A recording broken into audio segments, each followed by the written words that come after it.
Setuju tidak saya berkata ini? Jangan. Maka itu dalam benakmu sekarang, apalagi dengan Yesus Tuhan, itu modal hidupmu dan ada firman Tuhan. Mulai hari ini anak-anak muda jangan mikir saya kerja.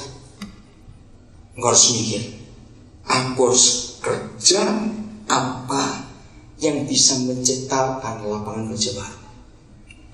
Walaupun cuma satu dulu anak buahmu, engkau harus bangga bahwa dengan hidupmu itu ada satu orang yang bisa kau hidupi lagi. Anak muda harus berkata begini, engkau tidak boleh berkata, aku cari makan di mana ya, yang supaya dapatnya banyak dan sedikit. Jawabannya maling. Itu pemalas betul pertanyaan seperti itu. Lo betul enggak? Yang benar engkau berkata begini, besok aku bisa memberi makan siapa? Bukan makan siapa, lain lagi. Betapa mulianya kalau semua kita mulai hari ini enggak sibuk aku cari makan di mana, tapi kita sibuk besok aku memberi makan siapa. Katakan amin. Ini mulia sekali. Maka gabungkan harusnya begini. Jadi kalau aku harus cari kerja, itu bukan di mana gaji besar, bukan di mana dapat uang banyak, tidak. Begini, kalau aku harus cari kerja, aku harus bisa cari kerja yang bisa menyediakan lapangan kerja buat orang lain, dan aku bisa memberi makan orang lain. Kalau itu saudara terus munculkan dalam hidupmu, percayalah, Roh Kudus akan menolong saudara untuk menemukan jawaban. Mulai hari ini bangkitlah anak-anakmu. Bangun dari mimpimu hanya ingin ke surga. Itu pasti kalau kita sudah bertobat, nggak usah diurus lagi. Yang sudah pasti jangan disibukkan, tapi yang sedang berjalan ini kita harus sibuk. Bagian terakhir, karena saya kalau nggak di stop akan ngomong terus masalah saya itu, hati saya luar biasa. Nanti sudah nggak pulang-pulang. Kita akan melihat kebenaran ini. Filipi 1. Oh, Paulus itu punya hati yang luar biasa. Ayat yang ke-21 mulai. Lihat. Karena bagiku hidup itu adalah siapa? Kristus. Dan mati adalah apa? Keuntungan. Nah, pertanyaannya, berarti secara logika orang itu hidup cari untung atau tidak secara logika? Betul toh? Iya, itu aja. Nah, bagi orang percaya, ternyata kalau mau dapat untung, mati dulu.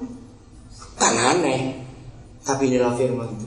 Saya ingin tunjukkan ini kepada kalian semua, saudara. Dengarkan, baik orang tua anak. Di dalam bahasa Inggris ada 2 kata. Nanti tolong kalian cari. Satu, investment atau investasi. Kedua itu legacy. Agak sulit. Sampai hari ini saya belum ketemu arti bahasa Indonesia yang tepatnya. Di kamus bahasa Indonesia gak kuat kata legacy. Kalau saudara buka kamus bahasa Indonesia yang warisan, tapi bukan. Karena firman mengatakan kapan kita untung, itu justru waktu kita mati. Maka saya temukan kata legacy. Ini luar biasa.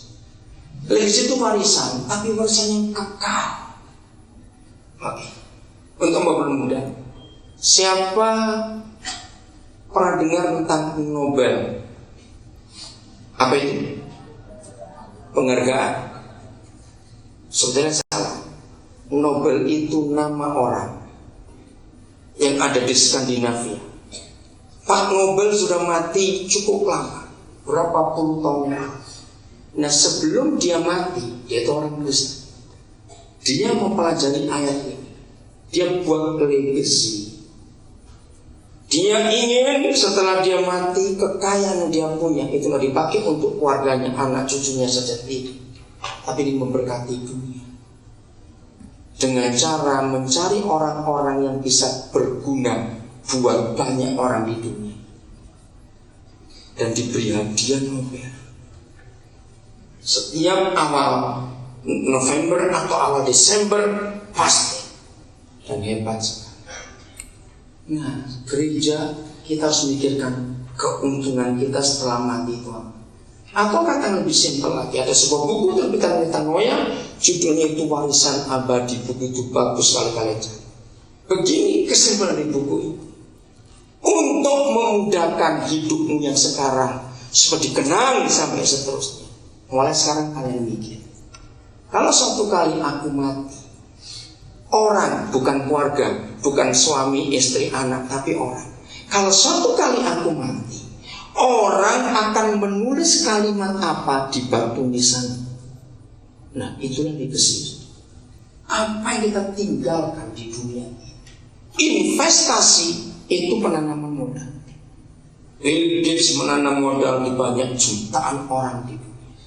Tahun 2006, Bill Gates 2 kali masuk majalah Time, awal tahun dan bulan Oktober tahun 2006. Kenapa dia masuk majalah Time? Dalam headline besar. Karena dalam 2 tahun itu dia menyumbang Afrika hampir berapa juta? 5 juta atau 3 juta dolar dalam 1 tahun. Yang pertama untuk memberantas TBC, yang kedua untuk memberantas AIDS. Hebat sekali itu. Maka kalau Bill Gates mati, orang akan nulis apa di batu nisan? Pikirkan dari sekarang 22. Tetapi jika aku harus hidup di dunia ini, itu berarti bagiku bekerja memberi buah. Ketika saya tanya panitia, apa temanya malam ini? Temanya bagus sekali. Tetap menyala bagi Tuhan. Saya setuju. Tapi saya harap bukan menyala cuma di gereja, bisa lompat semangat, tapi tidak dunia membutuhkan Yesus lewat kita. Katakan mulai hari ini kita lihat keluar, bukan ke dalam lagi. Mari kita lihat kata ini. Tetapi jika aku harus hidup di dunia ini, menurut saudara, Paulus ini ingin mati atau ingin hidup? Coba baca sepintas. Ingin mati atau ingin hidup Paulus ini? Ingin mati. Maka itu kalau aku harus hidup di dunia ini, jadi seorang manusia itu akan dihargai oleh orang lain kalau dia punya arti dan tahu arti hidupnya. Apa itu arti hidup?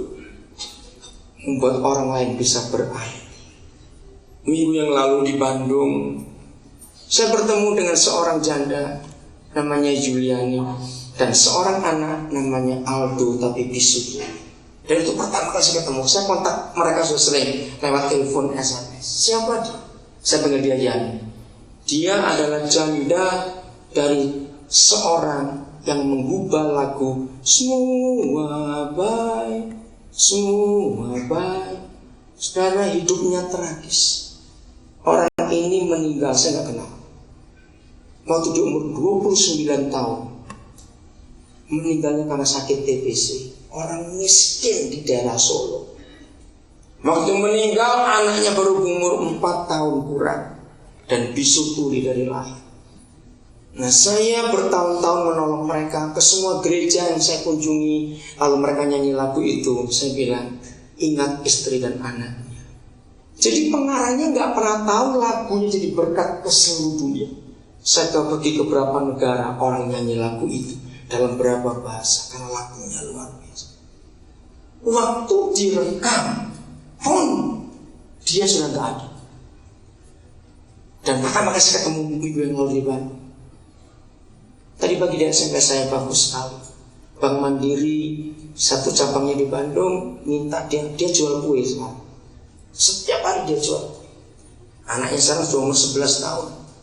Sekolah khusus di Bandung, orang bisu. Dia sudah meninggal, tapi legasinya dipakai orang sampai hari ini. Dia nggak ninggalkan warisan kekayaan, tapi lagu yang bagus. Betul, kalau soalnya lagu itu tersentuh bukan? Semua baik dari semula telah kau tetapkan, hidupku dalam tanganmu. Dan kata terakhir saya paling suka, kau jadikan hidupku berarti.